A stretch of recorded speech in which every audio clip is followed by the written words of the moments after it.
ನಾನು 15 days back ನನಗೆ ಬಂದಿಲ್ಲಿ factory ಬಂದರು. ಅವ್ನ ಹತ್ರ ನೀವೇನಂತ ಕೇಳಿದರು. ಹೌದು ನಾನೇ ಅಂತಂದೆ. ನೀವು ಗಾರ್ಮೆಂಟ್ಸ್ ತೆಗೆದಿದ್ದೀರಾ, ಒಂದು 60 ಜನ ಕೆಲಸ ಬಿಟ್ಟೋಗಿರೋ ಅಂತ ನೀವು ಇಲ್ಲಿ. ಹಂಗಾಗಿ ಅವ್ರಿಗೆ ಏನೋ ವಿಂಡೋಸ್ ಕೊಡ್ತಿರೋದಂತ ಇಲ್ಲಿ ಡಾಶ್ ಪಡಿತವ ನಮಗೆ ಬಂದವರು ಹಿಂಗೆ ಸ್ಯಾಲ್ರಿ ಕೊಟ್ಟಿರೋ 3-4 ದಿನ ಅಂತ ಹೇಳ್ಬಿಟ್ಟು ಅವ್ರೇನು ಹೇಳಿಲ್ಲ, ಮಧ್ಯವರ್ತಿಗಳು ಹೇಳಿಸಿ ಆ ಥರ ಕೆಲಸ ಮಾಡೋಂಥದ್ದು. ಅವ್ರು ಬಂದು ಕರ್ಕೊಂಬಂದಿಲ್ಲಿ ನಮ್ಮ ಫ್ಯಾಕ್ಟ್ರಿ ಒಳ್ಳೆ ಫ್ಯಾಕ್ಟ್ರಿ ಚೆನ್ನಾಗಿರ್ತದೆ ಆ ಸೈಜ್ಕೊಂಡಲೇ ಅವರು ನಮಗೆ ಸ್ಟ್ರೈಕ್ ಮಾಡೋಂಥ ಕೆಲಸ ಅವರು ಖಾಸಗಿ ಚಾನಲ್ ಒಬ್ಬರು ಮಾಡ್ತಾರೆ. ಅದು ನಂಗೆ ತುಂಬ ಬೇಜಾರಾಗಿದೆ ಅದ್ರ ಬಗ್ಗೆ. ಯಾಕಂದ್ರೆ ನಾನು ಇದುವರೆಗೂ ಗ್ರಾಮದಲ್ಲಿ ಒಂದು ಬಡವರಿಗಾಗಲಿ ಬಲ್ಲಿಗರಿಗಾಗಲಿ ಒಂದು ಗ್ರಾಮದಲ್ಲಿ ಒಂದು ಹೆಸರು ಮಾಡಿದ್ದೀನಿ ಹೊರತು ನಾನು ದುಡ್ಡುಗೋಸ್ಕರ ಯಾರ್ತೋ ಕೈ ಚಾಚಲ್ಲ. ಒಂದು ಬಡವ್ರದ್ದು ಸರ್ವೆ ಮಾಡಿಸ್ಕೊಡ್ಬೇಕಾಗಲಿ, ದಾರಿ ಬಿಡಿಸ್ಕೊಡ್ಬೇಕಾಗಲಿ, ತಹಸೀಲ್ದಾರ್ ತಗೊಂಡು ಮಾಡಬೇಕಾಗಲಿ, ಎಸ್ ತಗೊಂಡು ಮಾಡಬೇಕಾಗಲಿ, ಡೀಸೆಲ್ ತಗೊಂಡು ಮಾಡಬೇಕಾಗಲಿ. ಆಮೇಲೆ ನಮ್ಮ ಗ್ರಾಮದ ನಮ್ಮ ಗುರುಗಳು ಡಿಸ್ಟ್ರಿಕ್ಟ್ ಗೌರಿಶಂಕರ್ MLA ಅವ್ರ ಅಣ್ಣಂದ ಕರ್ಕೊಂಡೋಗಿ ಏನೇ ಕಷ್ಟ ಸುಖ ಕಾರ್ಪಣ್ಯ ಏನಿದ್ರು ಕೂಡ ನಾನು ಬಗೆಹರಿಸ್ಕೊಟ್ಟು ಕೆಲಸ ಮಾಡಿಸ್ಕೊಂಡಿರ್ತಾರೆ. ಇದುವರೆಗೂ ಇದು ಒಂದು ಕಪ್ಪು ಚಿಕ್ಕಿಯಲ್ಲಿ ನಾನು ಗ್ರಾಮಾಂತರದಲ್ಲಿ ನಡ್ಕೊಂಡ್ಬಂದಿದ್ದೀನಿ. ಅದನ್ನು ಸಹಿಸ್ಕೊಳ್ತಾ ಇಲ್ಲ. ಗ್ರಾಮದ ಚುನಾವಣೆ ಬಂತು, ಜಿಲ್ಲಾ ಪಂಚಾಯತ್ ಚುನಾವಣೆ ಬಂತು, ಆಮೇಲೆ ತಾಲೂಕಿನ ಚುನಾವಣೆ ಬಂತು. ಅದಕ್ಕೋಸ್ಕರ ಅವ್ರು ಸಹಿಸ್ಕೊಳ್ತಾ ಇಲ್ಲ. ಅದಕ್ಕೋಸ್ಕರ ಇದೆಲ್ಲ ಮಾಡಬೇಕು ಉದ್ದೇಶ, ಅದು ಕಬ್ಬು ಚಿಕ್ಕೆ ಮಾಡಬೇಕು ಅವ್ನಿಗೆ ಅಂತ ಹೇಳ್ಬಿಟ್ಟು ಹೊರಟವ್ರೆ. ಆದರೂ ಕೂಡ ನಮ್ಮ ಹೆಣ್ಮಕ್ಳು ನಿಮಗೆಲ್ಲ ಹೇಳ್ತಾರೆ ಇವಾಗ ಪಾಲನೆ ಹತ್ರ ಹೆಂಗೆ ಇವಾಗ ನಮ್ಮ ಗ್ರಾಮಾಂತರದಲ್ಲಿ ಕೆಲಸ ಮಾಡ್ತಾರೆ, ನಮಗೂ ಹೆಂಗೆ ಕೆಲಸ ಮಾಡಿಕೊಟ್ರೆ ಹೊರಗಡೆ ಅವ್ರಿಗೆ ಏನೇನೆಲ್ಲ ಸವಲತ್ತು ಕೊಟ್ಟವ್ರೆ ಅಂತ ನಮ್ಮ ಹೆಣ್ಮಕ್ಳುಗಳೆಲ್ಲ ಹೇಳ್ತಾರೆ. ಇವಾಗ ನೀವು ಚಾನಲ್ ಮುಖಾಂತರ ಕೇಳ್ಕೊಂಬೋದಲ್ಲಿ. ಅದಕ್ಕೆ ನಾನು ಇಷ್ಟಪಡ್ತೀನಿ ನಮ್ಮ ಮಾಧ್ಯಮದ ಮುಖಾಂತರ ನಾನು ಕೆಲಸ ಮಾತಾಡೋಕ್ಕೆ ಅವಕಾಶ ಕೊಡಬೇಕು ಅಂತೇಳಿ ನಿಮಗೆಲ್ಲ ಕೇಳ್ಕೊಂಡು ನಾನು ಇವತ್ತು ಸುಮಾರು ಏನೇ ಇರ್ಬೋದು ಯಾರನ್ನ ಕೇಳ್ಕೊಳ್ಳಿ. ನಾನು ಗ್ರಾಮದಲ್ಲಿ ಏನು ಕೆಲಸ ಮಾಡಿಸಿ ನಾನು ಕಾರ್ಯಕರ್ತರು ಬಂದವರಲ್ಲಿ ಕೇಳ್ಕೊಳ್ಳಿ. ನೀವು ನಂಗೆ ಇಷ್ಟು ಸಿಕ್ಕಾಪಟ್ಟೆ ತೊಂದರೆ ಕೊಟ್ಟು ಮಾಧ್ಯಮದ ಮುಖಾಂತರ ನಮಗೆ ಒಂದು ಫೇಸ್ಬುಕ್ಕಲ್ಲಿ ಚಾನಲ್ಗಳಲ್ಲಿ ಬಿಟ್ಟು ನನ್ನ ಅವೇಳನಾಗಿ ಬೈಕೊಂಡು ನನಗೆ ಸ್ವಲ್ಪ ಕಳಂಕತರ ಅಂತ ಕೆಲಸ ಮಾಡಿದ್ದಾರೆ. ಅವ್ರಿಗೆಲ್ಲ ನೀವೇ ಒಂದು ಉತ್ತರ ಕೊಡಬೇಕು ಅಂತ ಕೇಳ್ಕೊಂತಿದ್ದೀನಿ. ಈ ಬಾರಿ ಜಿಲ್ಲಾ ಪಂಚಾಯತಿ ತಾಲೂಕು ಪಂಚಾಯತಿ ನೀವು ಅಭ್ಯರ್ಥಿನ? ಹೌದು, ಅಭ್ಯರ್ಥಿ ಹೌದು ಸರ್. ಈಗ ಖಾಸಗಿ ಚಾನಲ್ ಅಂತ ಹೇಳೋರಲ್ಲ, ಅವರೇನ ಬಂದು ದುಡ್ಡಿಗೆ ಏನಾದರೂ ಆಮಿಷ ಏನಾದರೂ ಒಡ್ಡಿದ್ದಾರೆ? ಒಂದು 15 ವರ್ಷ ಬ್ಯಾಕಲ್ಲಿ ನನಗೆ ಬಂದು ಹಿಂಗೆ ಅದೇ ಒಂದು 60-65 ಜನ ಬಂದು ನಿಮ್ಗೆ ಇದು ಮಾಡ್ತಿದ್ದಾರೆ ಅಂತ ಅಂದಾಗ ಅವ್ರ ಬಗ್ಗೆ 1 ಲಕ್ಷ ದುಡ್ಡು ಕೇಳ್ರಿ ನನಗೆ. ಅದನ್ನ ನಾನು ಟಿವಿಲಿ ಬಿಡ್ತೀನಿ, ಹಂಗೆ ಹಿಂಗೆ ಚಾನಲ್ ಬಿಡ್ತೀನಿ ಅಂತ ನನಗೆ ಎದುರಿಸಿರು. ನಾನೇನಪ್ಪ ಇದು ಮಾಡಿದ್ದೀನಿ, ನನಗೆ ಭಯ ಆಯ್ತು. ಇದೇನಪ್ಪ ಕತೆ ಇದೆ, ಯಾವುದು ಇದ್ದವರು ಕಪ್ಪಿ ಚಿಕ್ಕಿನಲ್ಲ ನನ್ನ ಬಗ್ಗೆ, ಇದ್ಯಾಕೆ ಈ ಥರ ಮಾಡ್ತಾರೆ, 1 ಲಕ್ಷ ನಿನಗೆ ಯಾಕೆ ಕೊಡ್ಬೇಕಪ್ಪ, ನಾನು ಅದ್ರ ಬಂದು ನಮ್ಮ ಗ್ರಾಮದ ನಿಮ್ಗೆ ಊಟ ಹಾಕ್ತೀನಿ, ಯಾಕೆ ನಿನಗೆ ಯಾಕೆ ಕೊಡ್ಬೇಕು ದುಡ್ಡು ಅಂತಂದು. ಅದಕ್ಕೋಸ್ಕರ ಅವರು ಸ್ವಲ್ಪ ನಾನು ಬೈದೆ, ನಿನಗೆ ಯಾಕೆ ಕೊಡ್ಬೇಕು ದುಡ್ಡು ಅಂತ ಬೈದಾಗ ಆಯಿತು ನೋಡ್ಕೊಂತೀನಿ ಹೋಗು ಅಂತ ಹೇಳ್ಬಿಟ್ಟು ನಮಗೆ ಗೊತ್ತಿಲ್ಲ ನನಗೆ ಏಕಾಗಿ ಕರ್ಕೊಂಬಂದು 1 ಲಕ್ಷ ದುಡ್ಡು ಕೊಡಲಿಲ್ಲ ಅಂತೇಳಿ ಖಾಸಗಿ ಚಾನಲ್ ನನಗೆ ಏಕಾಗಿ ಬಂದು ಕರ್ಕೊಂಡು ನನಗೆ ಗೊತ್ತೇ ಇಲ್ಲ, ಮ್ಯಾಟ್ರೇ ಗೊತ್ತಿಲ್ಲ. ನಾವು ಇಲ್ದಾಗ ಏಕಾಗಿ ಅವಾಗ ನಾನು ಸಡನ್ನಾಗಿ ಎಲ್ಲ ಹೋಗಿದ್ದು ಹೊರಗಡೆ ಹೋದೆ, ಬಂದನು ಅವಾಗ ಅಟೆಂಡ್ ಆದ್ವಿ ನಾವು. ಸರ್, ಈಗ ಏನು ಪ್ರತಿಭಟನೆ ನಡೆದಿದೆಯಲ್ಲ ಅದೇನು ರಾಜಕೀಯ ಪ್ರೇರಿತನ? ಅದು ರಾಜಕೀಯ ಪ್ರೇರಿತವಾಗಿ ನಡೆಸ್ತಾ ಇರೋದು. ಪಾಪ ನಮ್ಮ ಹೆಣ್ಮಕ್ಳುಗಳು ಅವ್ರು ಗಲಾಟೆ ಮಾಡೋಂಥ ಹೆಣ್ಮಕ್ಳುಗಳು ಅಲ್ಲ ಅವರು. ಯಾಕೆ ನಮ್ಮ ಹತ್ರ ಒಂದೂವರೆ ವರ್ಷ ಕೆಲಸ ಮಾಡವ್ರೆ, ಭಾರಿ ಒಳ್ಳೆ ಜನ ಅವರು, ಉತ್ತಮವಾದ ಹೆಣ್ಮಕ್ಳುಗಳು. ಏನಿದ್ರು ಪಾಲನವ್ರೆ ಬನ್ನಿರಿ ಹಂಗೆ ಅಂತ ಹೇಳ್ಬಿಟ್ಟು ಹೆಸರು ಕಡೆಯಲ್ಲ, ಸಾರ್ ಬನ್ನಿ ಸಾರ್ ಏನು ಎತ್ತ ಅಂತ ನಮ್ಮ ಮನೆಯವರು ಅವ್ರ ಜೊತೆ ಕೆಲಸ ಮಾಡಿಸ್ಕೊಂಡು ಹೊಂದ್ಕೊಂಡು ಹೋಗೋಂಥ ವ್ಯಕ್ತಿ ನಮ್ಮ ಮನೆಯವರು ಕೂಡ. ಅಕ್ಕಗಿದ್ರ ಅಕ್ಕನ ಥರ ನಡ್ಕೊಂಡು ಹೋಗಿದ್ವಿ ಎಲ್ಲ ಕೂಡ ನಾವು.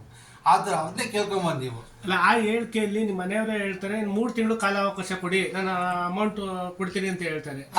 ಅದೇನಾಗಿದೆ ಅಂದರೆ ಅಮೌಂಟು 5 ದಿವಸದ್ದು 6 ದಿವಸದ್ದು 4 ದಿವಸದ್ದು ಕೊಡಬೇಕೇನೋ ಅಂತ ನಾನು HR ಡಿಪಾರ್ಟ್ಮೆಂಟ್ ಕೇಳಿದಾಗ ಗೊತ್ತಾಯಿತು. ನಾನು HRಗೆ ನಾನು ಕೇಳಿದೆ, ಏನು ಮೇಡಮ್ ಬರೀ ಇದೆಲ್ಲ ವಿಷಯಗಳು ಅಂತ ಕೇಳಿದಾಗ ಅವರು 4 ದಿವಸದ್ದು 5 ದಿವಸದ್ದು 6 ದಿವಸ ಕೊಡಬೇಕು ಸರ್ ನಮಗೆ. ಅವ್ರು ಏಕಾಏಕಿ ಕೆಲಸ ಬಿಟ್ಟು ನೋಟಿಫಿಕೇಟ್ ಮಾಡ್ದಂಗೆ ಹೋಗಿದ್ದಾರೆ ಹೊರಗಡೆಗೆ. ನಾನು ಬಂದು ಇವಾಗ ಹೊರಗಡೆಯಿಂದ ಆರ್ಡ್ರ್ ತಂದಿದ್ದೀನಿ. ಆ ಆರ್ಡ್ರಿಗೆ ನನಗೆ ಡೆಬಿಟ್ ಬಿತ್ತು. ನಾನು ಹೊಲ್ಕೊಡೋದು 85 ರೂಪಾಯಿ ಒಂದು ಗಾರ್ಮೆಂಟ್ಸ್ ಹೊಲ್ಕೊಡೋದು ಹೊರಗಡೆ ಕೊಡೋದಂಥದ್ದು ಕಂಪ್ನಿಗೆ. ನಮಗೆ 550 ರೂಪಾಯಿ ಆಗಿ 80 ರೂಪಾಯಿ ವಜಾಗಿ 400 ರೂಪಾಯಿ ನನಗೆ ಡೆಬಿಟ್ ಬಿದ್ದೈತೆ. 21 ಲಕ್ಷ ರೂಪಾಯಿ ನನಗೆ ಪೆನಾಲ್ಟಿ ಹಾಕಿವ್ರೆ. ನಾನು ಹೆಂಗೆ ಪ್ರಸಾರ ಕೊಡೋಕ್ಕಾಗ್ತದೆ ಅಂತ ಅವ್ರು ಹೇಳಿದ್ರು, HR ಡಿಪಾರ್ಟ್ಮೆಂಟ್ ನನಗೆ ಹೇಳಿದ್ರು.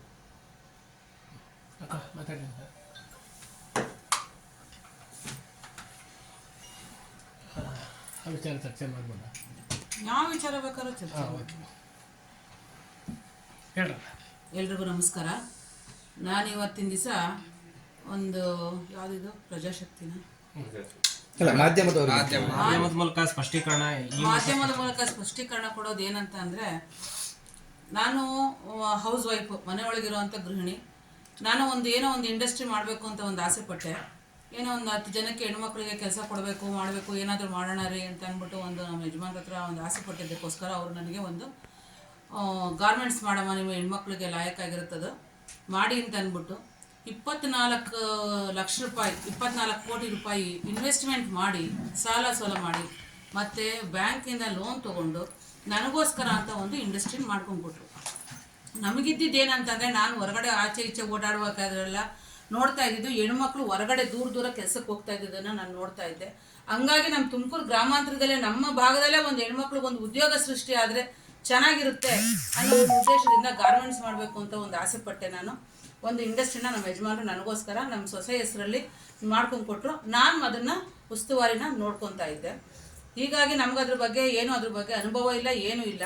ಆದರೂ ಕೂಡ ಏನೋ ಒಂದು ಮಾಡಬೇಕು, ಹೋಗ್ತಾ ಅನುಭವ ಆಗುತ್ತೆ ಅಂತ ಒಂದು ಉದ್ದೇಶಕ್ಕೆ ನಡೆಸ್ಕೊಂಡು ಹೋಗ್ತಾ ಇದ್ವಿ. ಸುಮಾರು ಜನ ಹೆಣ್ಮಕ್ಳು ಬಂದರು, ಸುಮಾರು ಜನ ಹೆಣ್ಮಕ್ಳು ಇದ್ದರು, ಕೆಲಸ ಮಾಡಿದ್ರು, ಸುಮಾರು ಜನ ಎಲ್ಲ ಹೋದರು. ಏನಂತಂದರೆ ಯಾವುದೇ ಒಂದು ಇಂಡಸ್ಟ್ರಿ ಮಾಡಿದ್ರು ಕೂಡ ಅಲ್ಲಿ ವರ್ಕರ್ಸ್ದೇ ಮೇಯ್ನ್ ಆಗುತ್ತೆ. ಅವರು ಒಂದು ದಿವಸ ರಜಾ ಹಾಕ್ದಂಗೆ ತಿಂಗಳಲ್ಲಿ ಏನೋ ಯಾವುದೇ ಹೆಣ್ಮಕ್ಳಾಗಲಿ 1 ದಿವಸ 2 ದಿವಸ ರಜಾ ಹಾಕ್ಕೊಂಡು ಬಂದು ಹೋದರೆ ಅದು ಚೆನ್ನಾಗಿರುತ್ತೆ.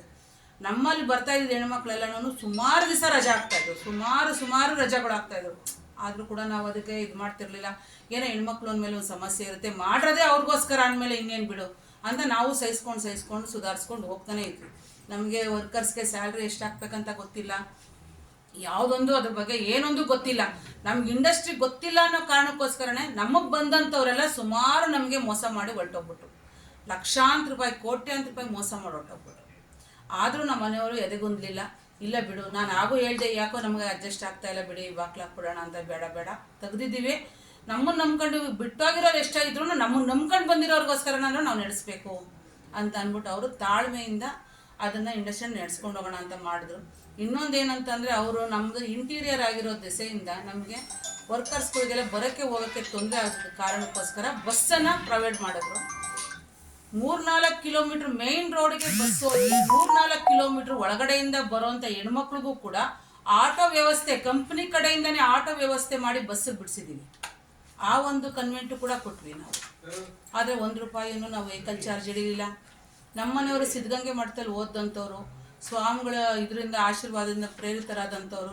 ಅವ್ರು ಏನು ಮಾಡಿದ್ರು, ಊಟ ಉಚಿತವಾಗಿ ಕೊಡೋಣ ಹೆಣ್ಮಕ್ಳಿಗೆ, ಅದೊಂದು ಕಾನ್ಸೆಪ್ಟ್ ಮಾಡೋಣ, ನಮ್ಗೆ ಅನ್ನ ಹಾಕಿದ್ದು ತುಂಬ ಒಳ್ಳೆಯದಾಗುತ್ತೆ ಮುಂದಕ್ಕೆ ಅನ್ನೋ ಒಂದು ಉದ್ದೇಶ ಇಟ್ಕೊಂಡು ಅವರು ಊಟದ ವ್ಯವಸ್ಥೆ ಕೂಡ ಮಾಡಿದ್ರು. ಅದ್ರದ್ದು ನಾವು ಯಾವತ್ತೂ ಯಾರಿಗೂ ಚಾರ್ಜಸ್ಸನ್ನು ಹಿಡಿಲಿಲ್ಲ, ಏನಿಲ್ಲ. ಹೀಗೆ ನಡ್ಕೊಂಡು ಬಂದ್ವಿ. ಏನೋ ನಮ್ಮ ಕೈಲಿ ಶಕ್ತಿ ಮೀರಿ ನಾವು ಮಾಡಿದ್ವಿ. ನಮ್ಮ ಕೈಲಿ ಆಗದೇ ಇಲ್ಲ ಅನ್ನೋ ಒಂದು ಮಟ್ಟಕ್ಕೆ ಬಂದ್ರೂ ನಾವು ಮಾಡ್ಕೊಂಡೇ ಬಂದ್ವಿ. ಯಾಕೆಂದರೆ ನಮ್ಮದು ಅವ್ರಿಗೆ ಕೈ ಬಿಡೋದು ಚೆನ್ನಾಗಿರಲ್ಲ ಅಂತ ಅಂದ್ಬಿಟ್ಟು. ಆದರೆ ನಮಗೆ ಯಾರನ್ನ ಒಬ್ಬ ಮಾಮೂಲಿ ಮನುಷ್ಯನೋ ಅಥವಾ ಯಾರೋ ಇಂಡಸ್ಟ್ರಿಯಲಿಸ್ಟ್ ಏನಾದರೂ ಆ ಇಂಡಸ್ಟ್ರಿನ ಮಾಡಿದಿದ್ರೆ ಉದ್ಧಾರ ಆಗ್ತಿದ್ನೋ ಏನೋ ಗೊತ್ತಿಲ್ಲ. ನಾವು ರಾಜಕೀಯ ಹಿನ್ನೆಲೆಯಿಂದ ಬಂದಂಥವ್ರು ಆ ಇಂಡಸ್ಟ್ರಿ ಮಾಡೋಕ್ಕೆ ಹೋಗಿ ತುಂಬ ತೊಂದರೆ ಆಯಿತು. ಯಾಕೆಂದರೆ ರೋಡ್ಗಳಲ್ಲಿ ಬೇಕಂತ ಗಲಾಟೆ ಮಾಡಿಸ್ಬಿಡೋರು. ಗಾಡಿ ಈ ಕಡೆಯಿಂದ ಸ್ಪೀಡಾಗಿ ಹೋಗ್ತಾರೆ, ಆ ಕಡೆಯಿಂದ ಸ್ಪೀಡಾಗಿ ಬರ್ತಾರೆ ಅನ್ನೋ ಒಂದು ಕಾರಣ ಇಟ್ಕೊಂಡು ಗಲಾಟೆ ಮಾಡಿಸ್ಬಿಡೋರು. ಅಲ್ಲೂ ಹೋಗಿ ನ್ಯಾಯ ಪಂಚಾಯಿತಿ ಮಾಡಬೇಕು ನಾವು. ಈ ಮಟ್ಟಕ್ಕೆ ನಮ್ಮನ್ನು ಅಧ್ವಾನ ಎಬ್ಬರಿಸ್ಬಿಟ್ರು. ಆದರೂ ನಾವು ಎದೆಗುಂದಲಿಲ್ಲ. ಸುಮಾರು ಹೆಣ್ಮಕ್ಳುಗಳು ಬಿಟ್ಟೋಗಿದ್ದಾರೆ. ಅವರು ಇವತ್ತಿನ ದಿವಸ ಸಿಕ್ಕಿದ್ರೆ, ಮೇಡಮ್ ಯಾವತ್ತೋ ಒಂದು ದಿವಸ ಕಟ್ತೀರಾ ಬಿಡಿ, ನಮಗೆ ನಂಬಿಕೆ ಇದೆ ನಿಮ್ಮ ಮೇಲೆ, ನಮಗೇನೋ ಬರೋಕ್ಕೆ ಅನುಕೂಲ ಇಲ್ಲ, ಬೇರೆ ಕಡೆ ಹೋಗಿದ್ದೀವಿ ಅಷ್ಟೇನೆ ಅಂತ ಇವತ್ತು ಪ್ರೀತಿ ವಿಶ್ವಾಸದಿಂದ ಮಾತಾಡಿಸ್ತಾರೆ. ಇವತ್ತು ನಮ್ಮ ಹತ್ರ ಗಲಾಟೆ ಮಾಡಿರೋ ಹೆಣ್ಮಕ್ಳು ಕೂಡ ಹೋಗುವಾಗ, ಮೇಡಮ್ ನಾವು ನಿಮ್ಮ ಹತ್ರ ಗಲಾಟೆ, ನನ್ನ ಹತ್ರ ಹೇಳಿರೋ ಮಾತೇ ಇದೆಲ್ಲ ಖುದ್ದಾಗಿ, ಮೇಡಮ್ ನಾವು ನಿಮ್ಮ ಹತ್ರ ಕೇಳಕ್ಕೆ ಬರೋಲ್ಲ, ESI PF ನೀವು ಕಟ್ಟಿದ್ರೆ ಬಿಟ್ಟರೆ ಬಿಡಿ, ಸ್ಯಾಲ್ರಿ ನಮಗೆ ಬೇಡ ಅಂತ ಬರ್ಕೊಟ್ಬಿಟ್ಟು ಅವರೇನೇ ಸೈನ್ ಹಾಕ್ಕೊಟ್ಬಿಟ್ಟು ಹೋಗಿದ್ದಾರೆ. ಗೊತ್ತಾಯ್ತಾ, ನಮಗೆ ಬೇಡ ಮೇಡಮ್. ಈಗ ಸಡನ್ನಾಗಿ ಏಕಾಏಕಿ ಈ ಥರ ಬಂದು ನಮಗೆ ಬೇಕೇ ಬೇಕು, ನಮಗೆ ಕೊಟ್ಟಿಲ್ಲ ಅಂತ ಗಲಾಟೆ ಮಾಡೋಕ್ಕೆ ಬರೋವಂಥ ಹೆಣ್ಮಕ್ಳಲ್ಲ. ಹೆಣ್ಮಕ್ಳು ಏನೋ ಒಂದು ಆಸೆ ಬುರುಕುತನ ಇರುತ್ತೆ, ಅದನ್ನು ಉಪಯೋಗಿಸ್ಕೊಂಡು ಯಾರೋ ಅವರು ಮೈಂಡ್ ಡೈವರ್ಟ್ ಮಾಡಿ, ಮೈಂಡ್ ವಾಶ್ ಮಾಡಿ ಕಳಿಸ್ಕೊಟ್ಟಿದ್ದಾರೆ. ಇದಂತೂ ಸತ್ಯ. ಯಾರು ಕಳಿಸ್ಕೊಟ್ಟಿರೋದು ಅಂತೇಳಿ ಅದು ಜಗಜ್ಜನಿತ. ಯಾಕೆಂದರೆ ನಾವು ಒಂದು ಪಕ್ಷದಲ್ಲಿದ್ದೀವಿ ಅಂದರೆ ವಿರೋಧ ಪಕ್ಷದವ್ರು ಅದು ಮಾಡೋ ಅಂಥದ್ದು ಸರ್ವೇಸಾಮಾನ್ಯವಾಗಿರುತ್ತೆ. ಆಮೇಲೆ ಇನ್ನೊಂದು ಏನಂತಂದರೆ, ಮೊನ್ನೆ ವಿಡಿಯೋದಲ್ಲಿ ನೋಡಿದೆ ನಾನು, ಸನ್ಮಾನ್ಯ ಸುರೇಶ್ ಗೌಡ್ರ ಹತ್ರ ಹೋಗಿದ್ದಾರೆ, ನಮ್ಮ ಹೆಣ್ಮಕ್ಳೆಲ್ಲರೂ ಹೋಗಿದ್ದಾರೆ ಅಲ್ಲಿಗೆ ಕೇಳೋದಕ್ಕೋಸ್ಕರ. ಅವರು ಒಬ್ಬರು ಜನಪ್ರತಿನಿಧಿಯಾಗಿ ಅವರು ಆಡಬೇಕಾದದ್ದು ಕೆಲವು ಮಾತುಗಳು, ನನ್ನ ಅನಿಸಿಕೆ ಪ್ರಕಾರ ಕೆಲವು ಮಾತುಗಳಿದ್ದಾವೆ. ಏನಿದ್ದಾವೆ ಅಂತಂದರೆ, ಅವರು ಹೆಣ್ಮಕ್ಳು ಅವಲನ್ನ ಕೇಳಿದ್ದು ತಪ್ಪಲ್ಲ, ಅವರನ್ನು ಕೂರಿಸ್ಕೊಂಡು ಒಂದೇ ಒಂದು ಫೋನು ನಮಗೆ ಮಾಡ್ಬೋದಾಗಿತ್ತು ಮಾಡಿ. ಯಾಕೆಂದರೆ ನಾನು ಒಬ್ಳು ಹೆಣ್ಮಕ್ಳು ಇಂಡಸ್ಟ್ರಿ ನಡೆಸ್ತಾ ಇದ್ದೀನಿ, ನನಗೂ ಅವರಂತೆ ಆ ಹೆಣ್ಮಕ್ಳಂತೆ ನನಗೂ ಕಷ್ಟ ಇದೆ. ಹಂಗಂದ್ಮೇಲೆ ನಾನು ಒಂದು ಹೆಣ್ಣಲ್ವಾ, ನಾನು ಅವ್ರ ಆಡಳಿತದಲ್ಲಿ ಇರೋಳು ಅಂತವಳೆ ತಾನೇ, ನನ್ನನ್ನೇ ಕರಿಬೋದಾಗಿತ್ತಲ್ವ. ಕರೆದು ಯಾಕಮ್ಮ ಈ ಥರ ಮಾಡಿದ್ಯಾ, ಏನು ಸಮಸ್ಯೆನೋ, ಏನಾಯಿತು ನನ್ನನ್ನು ಕೇಳ್ಬೋದಿತ್ತಲ್ವ. ಆ ಹೆಣ್ಮಕ್ಳ ಕಷ್ಟ ಸುಖ ಕೇಳೋಕ್ಕೆ ನೀವು ಜನಪ್ರತಿನಿಧಿಯಾಗಿದ್ದೀರಾ, ನನ್ನ ಕಷ್ಟ ಸುಖ ಕೇಳೋಕ್ಕೆ ನೀವು ಜನಪ್ರತಿನಿಧಿ ಆಗಿಲ್ವಾ? ಹಂಗಾರೆ ನಾನು ಬೇರೆ ಯಾವುದೋ ಇದರಲ್ಲಿದ್ದೀನಿ, ಆಡಳಿತದಲ್ಲಿದ್ದೀನ, ನಿಮ್ಮ ಆಡಳಿತದಲ್ಲಿ ತಾನೇ ಇದ್ದೀನಿ. ಹಂಗಿದ್ಮೇಲೆ ನೀವು ನನ್ನನ್ನು ಕರೆದು ಕೇಳ್ಬೋದಾಗಿತ್ತು. ಕೇಳಿ ಯಾಕಮ್ಮ ಈ ಥರ ಮಾಡಿದ್ಯಾ, ಏನು ಸಮಸ್ಯೆ ಅಂತ ನಾನು ಕೇಳಿದರೆ ನಾನು ಹೇಳ್ತಿದ್ದೆ ಇರೋ ವಿಷಯನ. ಆವಾಗ ಅಲ್ಲೇ ಕೂರಿಸಿ ನೋಡಮ್ಮ ಈ ಥರ ಎಲ್ಲ ಹಿಂಗೆ ಮಾಡಿ, ಈ ಥರ ಹಿಂಗೆ ಮಾಡಿ, ಅವ್ರಿಗೂ ಒಂದು ಸಜೆಷನ್ ಕೊಟ್ಟು ನನಗೂ ಒಂದು ಸಜೆಷನ್ ಕೊಟ್ಟು ಕಳಿಸಿದಿದ್ರೆ ನಿಮ್ಮ ಗೌರವ ಇನ್ನೂ ಪ್ರಕಾಶಮಾನವಾಗ್ತಿತ್ತು. ಆದರೆ ಇವತ್ತು ನೀವು ಮಾಡಿರೋದೇನು, ಇಂಡಿವಿಜುವಲ್ ಆಗಿ ಪ್ರತಿಯೊಬ್ಬರ ಕೈಲೂ ಕಾರ್ಮಿಕರಿಗೆ ಇದಕ್ಕೆ ನೀವು ಇದು ಕೊಡಿಸಿ ಲೇಬರ್ ಡಿಪಾರ್ಟ್ಮೆಂಟಿಗೆ ಕಂಪ್ಲೇಂಟ್ ಕೊಡಿಸಿದ್ದೀರಿ. ಇದು ತಪ್ಪು. ಏಕೆಂದರೆ ನಾನು ಒಂದು ಹೆಣ್ಣಿಂಗ್ಸು ಒಂದು ಇಂಡಸ್ಟ್ರಿ ನಡೆಸಿದ್ದೀನಿ ಅಂದರೆ ಅದ್ರ ಕಷ್ಟ ನನಗೆ ಗೊತ್ತಿರುತ್ತೆ. ನೀವು ಅದನ್ನು ನೀವು ಮನಸ್ಸಲ್ಲಿ ಇಟ್ಕೊಂಡು ನನ್ನನ್ನು ಅದೇ ರೀತಿಯೇ ಪರಿಗಣಿಸ್ಬೋದಾಗಿತ್ತಲ್ವ, ನನ್ನನ್ನು ಕರೆದು ಕೇಳ್ಬೋದಾಗಿತ್ತು. ಇಂಥ ಒಂದು ಫೆಸಿಲಿಟಿಗಳೆಲ್ಲ ನಾವು ಹೆಣ್ಮಕ್ಳಿಗೆ ಕೊಟ್ಟು, ಅವ್ರು ರಜಾ ಕೇಳಿದಾಗ ರಜಾ ಕೊಟ್ಟು, ಅಡ್ವಾನ್ಸ್ ಕೇಳಿದಾಗ ಅಡ್ವಾನ್ಸ್ ಕೊಟ್ಟು, ಅವ್ರ ಪ್ರತಿಯೊಂದು ಕಷ್ಟ ಸುಖಕ್ಕೂ ಸ್ಪಂದಿಸಿ ನಾನು ಹೆಣ್ಮಕ್ಳು ಅಂತ ಒಂದು ಟಾರ್ಚರ್ ಕೊಡ್ದಲ್ಲ ಇವತ್ತಿನವರೆಗೂ ಒಬ್ರಿಗೂ ಒಂದು ಟಾರ್ಚರ್ ಕೊಟ್ಟಿಲ್ಲ. ಯಾರು ಬೇಕಾದ್ರೂ ಬಹಿರಂಗವಾಗಿ ಹೇಳಿ ಮೇಡಮ್ ನಮ್ಮನ್ನು ಬೈದವ್ರೆ ಅಂತ, ನಾನೇ ಕೆಲಸ ಮಾಡಿಸಿರೋಳು. ಅಂಥದ್ರೊಳಗೆ ಇವರು ನನ್ನನ್ನು ಕೇಳ್ಬೋದಿತ್ತು ಏನಮ್ಮ ಸಮಸ್ಯೆ, ಏಕೆ ನಾನು ನಿಮ್ಗೆ ಅಕ್ಕ ತಂಗಿ ಸಮಾನ ಅಲ್ವಾ, ನನ್ನನ್ನು ಕೇಳ್ಬೋದಾಗಿತ್ತಲ್ವ ನೀವು. ಏಕಾಏಕಿ ಈ ಥರ ಎಲ್ಲ ಮಾಡಿರೋದೆಲ್ಲ ತಪ್ಪಾಗುತ್ತೆ. ಇದನ್ನು ಯಾವ ಕಾರಣಕ್ಕೆ ಯಾರು ಒಪ್ಪುವಂಥ ಪರಿಸ್ಥಿತಿಲಿ ಇಲ್ಲ. ಯಾಕೆಂದರೆ ಹೊಸ ಫ್ಯಾಕ್ಟ್ರಿ ಸೆಟ್ ಆಗೋದಕ್ಕೆ ತುಂಬ ದಿನಗಳಿಡಿಯುತ್ತೆ, ತುಂಬ ದಿನಗಳಿರುತ್ತೆ. ಅದು ಗೊತ್ತಿರೋಂಥ ವಿಚಾರ ಎಲ್ಲರಿಗೂ. ಆದರೆ ಸನ್ಮಾನ್ಯ ಶಾಸಕರಿಗೆ ಯಾಕೋ ಇದು ಮನವರಿಕೆ ಆಗಲಿಲ್ಲ ಅಂತ ಕಾಣಿಸುತ್ತೆ. ಆದರೆ ನನ್ನ ಉದ್ದೇಶ ಮಾತ್ರ ಇಷ್ಟೇ, ನಾವು ವರ್ಕರ್ಗೆ ಯಾವುದೇ ರೀತಿಯಾದಂಥ ಟಾರ್ಚರ್ ಕೊಟ್ಟಿಲ್ಲ, ತೊಂದರೆ ಕೊಟ್ಟಿಲ್ಲ, ಅವಾಚ್ಯ ಶಬ್ದಗಳಿಂದ ಬೈದಿಲ್ಲ, ಏನಿಲ್ಲ. ಯಾಕೆಂದರೆ A to Z ಬೆಳಗ್ಗೆಯಿಂದ ಸಾಯಂಕಾಲ ತನಕ ಪ್ರೊಡಕ್ಷನಲ್ಲಿ ಇರ್ತಿದ್ದವಳು ನಾನೇನೇ. ಫ್ಯಾಕ್ಟ್ರಿ ಒಳಗೆ ಕಾರ್ಮಿಕರು ಬರೋಕ್ಕೆ ಮೊದಲು ನಾನು ಬರ್ತಿದ್ದೆ, ಅವ್ರು ಹೋಗೋದಾದ್ಮೇಲೆ ಎಷ್ಟೋ ಹೊತ್ತಿಗೆ ನಾನು ಹೋಗ್ತಿದ್ದೆ. ನನಗೆ ಅಷ್ಟು ಕೆಲಸ ಇರ್ತಿತ್ತು. ಅಷ್ಟೆಲ್ಲ ನಾನು ನಿಭಾಯಿಸಿನೂ ಹೆಣ್ಮಕ್ಳು ಈ ಥರ ನನ್ನ ಮೇಲೆ ಅಪವಾದ ಮಾಡಿದ್ದಾರೆ ಅನ್ನೋದು ಅವರು ನನ್ನನ್ನು ವಿಚಾರಿಸ್ಬೇಕಾಗಿತ್ತು. ಅದನ್ನು ನಾನು ಹೇಳೋಕ್ಕೆ ಇಷ್ಟಪಡ್ತೀನಿ. ಶಾಸಕರ ದ್ವೇಷ ರಾಜಕಾರಣ ಮಾಡ್ತಾ ಇದ್ದಾರೆ ನಿಮ್ಮ ಮೇಲೆ, ಅದೆಲ್ಲರಿಗೂ ಗೊತ್ತಿರೋ ವಿಷಯನೇ. ಯಾಕೆ ಅದು ಇಲ್ಲ ಅಂತ ಅನ್ಕೊಬೇಕು ನಾವು? ಮಾಡಿದ್ದಾರೆ. ಯಾಕೆಂದರೆ ಅದಕ್ಕೆ ಕಾರಣಗಳು ಬೇಕಾದಷ್ಟಿದೆ. ರಾಜಕೀಯ ಅಂದಮೇಲೆ ದೇಶ ರಾಜಕಾರಣಗಳು ನಡೀತಾವೋ ಇಲ್ವೋ ಅದೆಲ್ಲರಿಗೂ ಗೊತ್ತಿರೋಂಥ ವಿಷಯನೇ. ಅದು ಆಗಿದ್ರೂ ಆಗಿರ್ಬೋದು, ಆಗ್ದಲೇನೂ ಇರ್ಬೋದು. ಆದರೆ ಇವತ್ತಿನ ಪರಿಸ್ಥಿತಿಗೆ ಸಂಬಂಧಪಟ್ಟಂಗೆ ನಾನು ಹೇಳ್ತಾ ಇದ್ದೀನಿ ಅಷ್ಟೇ. ಆದರೆ ಬೇರೆ ಏನೇನು ಅವರು ಮಾಡಿದರೆ ನಮ್ಮ ಯಜಮಾನ್ರ ಮೇಲೆಲ್ಲ ಕೇಸ್ ಹಾಕ್ಸಿರೋದು ಮಾಡೋದೆಲ್ಲ ಕಾಮನ್, ಅದು ರಾಜಕೀಯದಲ್ಲಿ ಇದ್ದಿದ್ದೇನೆ. ಆದರೆ ಇಂಡಸ್ಟ್ರಿ ವಿಷಯಕ್ಕೆ ಬಂದಾಗ ಈ ವಿಷಯನ ನಮ್ಮ ಸನ್ಮಾನ್ಯ ಶಾಸಕರು ಮರ್ತಿರೋದು ತುಂಬ ಒಂದು ಅವಹೇಳನಕಾರಿನೇ. ಇದು ನೀವು ಶಾಸಕರಿಗೆ ಮನವರಿಕೆ ಮಾಡಿದಷ್ಟೇ ಇಂಡಸ್ಟ್ರಿ ಇದಕ್ಕೆ ಬರಬೇಡಿ ಅಂತ ಹೇಳಿ ಕೈ ಮುಗಿದು ಮನವರಿಕೆ ಮಾಡ್ತಾ ಇದ್ದೀರಾ? ಅಲ್ಲ, ನಾನು ಇಂಡಸ್ಟ್ರಿಲಿ ಬರಬೇಡಿ ಅಂತ ಅವರು ಬೇರೆ ಯಾರೋ ಹೆಣ್ಮಕ್ಳಿಗೆ ಹೋಗಿ ಅವ್ರನ್ನ ಕಷ್ಟ ಸುಖ ಹೇಳ್ಕೊಂಡೇಟ್ಗೆ ಅವ್ರ ಕಷ್ಟನ ಕೇಳಬಾರ್ದು ಅಂತ ಹೇಳ್ತಿಲ್ಲ. ನಾನು ಒಂದು ಹೆಣ್ಮಗಳು, ಅವ್ರ ಆಡಳಿತದಲ್ಲಿ ಇರುವಂಥವಳೆ. ನನ್ನನ್ನು ನನ್ನ ಕಷ್ಟನೂ ಕೇಳ್ಬೋದಾಗಿತ್ತಲ್ವ ನಮ್ಮ ಶಾಸಕರು, ಕೇಳ್ಬೋದಾಗಿತ್ತಲ್ವ. ಅದನ್ನೇ ಮನವರಿಕೆ ಮಾಡ್ತಾ ಇದ್ದೀನಿ ಅಷ್ಟೇ ನಾನಿಲ್ಲಿ. ಮೇಡಮ್, ನೋಟಿಸ್ ಅವಧಿ ಪೂರೈಕೆ ಮಾಡಿದ್ರಾ? ಕಾರ್ಮಿಕರು ಏನು ಕೆಲಸ ಮಾಡ್ತಾ ಇದ್ರು ನೋಡಿ ಸರ್, ಇವತ್ತು ಅವ್ರು ಏನು ಆಚೆಗೆ ಹೋಗಿದ್ದಾರೆ, ಈಗಾಗಲೇ 2 ತಿಂಗಳು ಮುಂಚೆ ಸ್ಟ್ರೈಕ್ ಮಾಡಿದ್ರು. ಇಡೀ ಫ್ಯಾಕ್ಟ್ರಿ ಹೆಣ್ಮಕ್ಳನ್ನೆಲ್ಲ ಕೂರಿಸ್ಕೊಂಡು ಸ್ಟ್ರೈಕ್ ಮಾಡಿದ್ರು. ಸುಮಾರು ಸತಿ ಮಾಡಿದ್ದಾರೆ. 2 ವರ್ಷದಲ್ಲಿ ಸುಮಾರು ಸತಿ ಮಾಡಿದ್ದಾರೆ. ಎಷ್ಟೋ ಸತಿ ಊಟ ಬಿಟ್ಟು ಸ್ಟ್ರೈಕ್ ಮಾಡಿದ್ದಾರೆ. ನಾನೇ ಅವ್ರಿಗೆ ಕಾಲಿಡ್ಕೊಳ್ಳೋ ಮಟ್ಟಕ್ಕೆ ಮಾತಾಡಿದ್ದೀನಿ. ನೋಡಮ್ಮ, ಊಟ ಬಿಟ್ಟು ಮಾಡಬೇಡಿ, ಊಟ ಮಾಡಿ ನಿಮ್ದೇನಿದೆಯೋ ನಾವು ಬಗೆಹರಿಸ್ತೀವಿ ಅಂತ ಕೈ ಮುಗಿದು ಕೇಳ್ಕೊಳ್ಳೋ ಮಟ್ಟಕ್ಕೆ ನನ್ನನ್ನು ತಗೊಂಡು ಬಂದಿದ್ದಾರೆ. ಅಷ್ಟು ಹೀನಾಯ ಪರಿಸ್ಥಿತಿಗೆ ನನ್ನನ್ನು ತಗೊಂಡು ಬಂದು ನಿಲ್ಲಿಸಿದ್ದಾರೆ ನಮ್ಮ ವರ್ಕರ್ಸ್. ಆದರೂ ಕೂಡ ಅದನ್ಯಾವುದನ್ನು ಮನಸ್ಸಿಗೆ ಹಾಕೊಂಡಲ್ಲೇ ಅದೇ ಪ್ರೀತಿ ವಿಶ್ವಾಸ ತಾಳ್ಮೆಯಿಂದ ಅವ್ರ ಹತ್ರ ವರ್ತಿಸಿದೀವೋ ಇಲ್ಲ ಅವರನ್ನು ದ್ವೇಷಿಸಿದೀವೋ ನೀವು ಅವ್ರ ಹತ್ರನೇ ಮಾಹಿತಿ ತಗೊಳ್ಬೇಕಾದ್ರೆ. ಆದರೂ ಕೂಡ ಪ್ರತಿಯೊಬ್ಬರಿಗೂ ಹೆಣ್ಮಕ್ಳಿಗೂ ನಾನು ಟಾರ್ಚರ್ ಮಾಡಿಲ್ಲ. ಯಾಕೆ? ಗಂಡ ಮನೆ ಸಂಸಾರ ಎಲ್ಲ ಟಾರ್ಚರ್ ಅನುಭವಿಸ್ಕೊಂಡು ಕೆಲಸಕ್ಕೆ ಬರ್ತಾರೆ. ಇಲ್ಲೂ ಅವ್ರಿಗೊಂದು ಪ್ರೀತಿ ವಿಶ್ವಾಸ ಸಿಕ್ಕಲಿಲ್ಲ ಅಂದರೆ ಎಲ್ಲೋಗ್ತವೆ ಅನ್ನೋ ಒಂದು ಕನ್ಸರ್ನ್. ನಾನು ಎಲ್ಲೋ ಹೋಗಿ ಸಮಾಜ ಸೇವೆ ಮಾಡೋದು ಮುಖ್ಯ ಅಲ್ಲ, ಇಲ್ಲಿದ್ದು ಸಮಾಜ ಸೇವೆ ಮಾಡೋದು ಮುಖ್ಯ ಅನ್ನೋ ಒಂದು ಉದ್ದೇಶ ಇಟ್ಕೊಂಡು ನಾನು ಇಷ್ಟು ತಾಳ್ಮೆಯಿಂದ ವರ್ತಿಸಿದ್ದೀನಿ, ಇಷ್ಟು ತಾಳ್ಮೆಯಿಂದ ವ್ಯವಹರಿಸಿದ್ದೀನಿ. ಆದರೆ ಅದು ಯಾರಿಗೂ ಮನಸ್ಸಿಗೆ ತಟ್ಟಲಿಲ್ಲ. ಇದು ಬೇಜಾರಿನ ವಿಷಯ. ಏಕೆ? ಅವ್ರಿಗೆ ಮನಸ್ಥಿತಿ ಇದೆ, ಪರಿಸ್ಥಿತಿ ಇದೆ, ನಮಗಿಲ್ವಾ? ನಾವು ಎಷ್ಟೆಲ್ಲ ಕಳ್ಕೊಂಡಿದ್ದೀವಿ ಅನ್ನೋದು ನಮಗೇ ಗೊತ್ತು.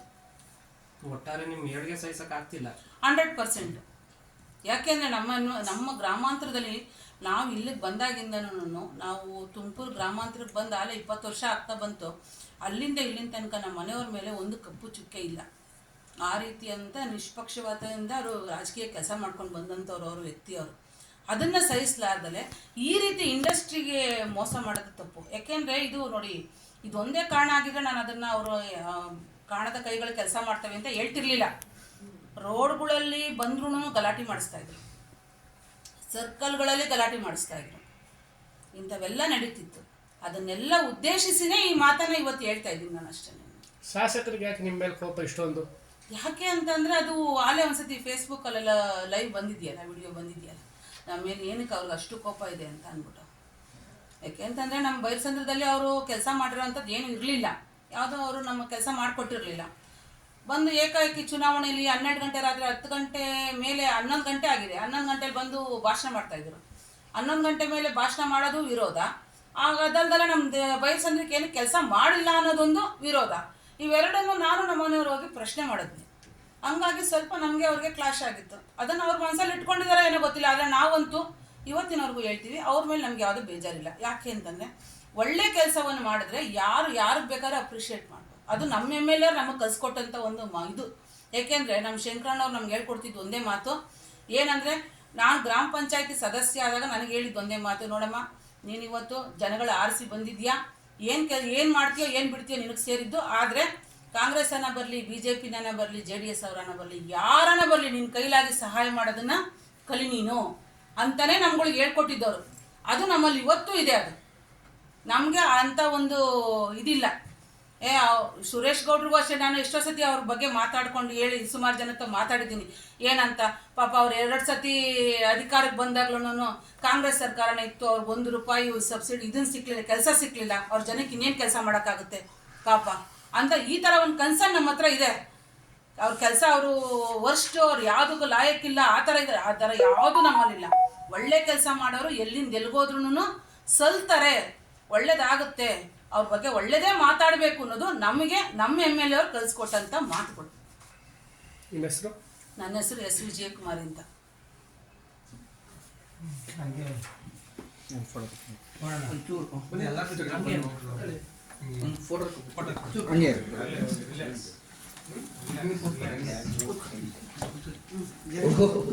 ರವಿ ಅವರೇ, ಓ ರವಿ ಅವರು ಬರ್ಬೇಕು, ಬನ್ನಿ.